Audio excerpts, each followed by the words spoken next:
সাত সকালে ভয়াবহ অগ্নিকাণ্ড ধলাই দেবীপুরে বসীভূত দোকান গৃহ।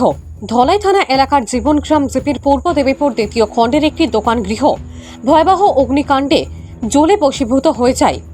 জানা যায় সকালবেলা দোকানে ধূপবাতি জ্বালিয়ে দিয়েছিল দোকান মালিকের ছেলে। কিছুক্ষণ পরে দাউ দাউ করে জ্বলে ওঠে আগুন।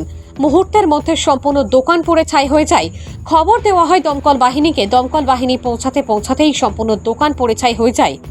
দোকানের মালিকের নাম দিলীপ রায়। জানান, দোকানের উপর নির্ভর করে পরিবার প্রতিপালন করে আসছেন তিনি। আমরা ভাত খাওয়াতে গেছিলাম আর বাচ্চাগুলো কালকে পূজা দেওয়া হয়েছে আর মোমবাতি দুফাটি জ্বালাইবার সময় ওরকম কিরকম ধরে লেগেছে। মানে আপনারা হইতে পারেন না হইতে পারি না, গরো কেউ আসলা না না। তো কেমন যে ক্ষয়ক্ষতি হয়েছে? ক্ষয়ক্ষতি সব জ্বলে গেছে, সব জ্বলে গেছে। টাকা পয়সা সব জ্বলে গেছে।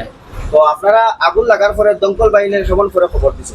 ও তো ওদিকে পুলিশের গাড়ি যাইতে আসলো আর সে কইলো যে এটা জানি না, আমরা বেহুশ হয়ে গেছি। বেগুছি তো মানে এমনি কেউ মানে ক্ষয়ক্ষতি হয়েছে না, যারা জানমালের ক্ষয়ক্ষতি হয়েছে না? জালমাল মানুষের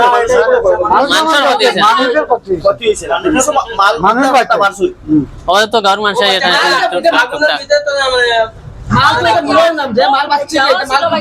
ওই ছেলে থেকে মানে পূজা কালকে তো বিশ্বকর্মা পূজা, পূজার মানে দুনা দেওয়ার লাগে আপনারা সব আসলাই কেন? আপনি কিরকম দেখছেন? না আমি ওই মাত্র আইলাম খালি। আপনি এখন আমি ওই মাত্র শুনি আসলা মানে কেন আপনি আসলা? আমরা যতজন আছেন সব পাইয়া দেখলাম। আমরা তো মানে দেখছি আগুন জ্বলে জ্বলা দেখে আর দেখা গেল মানুষ সব আতঙ্কিত।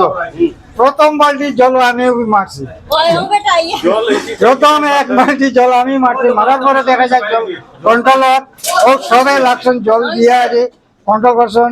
এরপরে ফায়ার ব্রিগেড আইছে।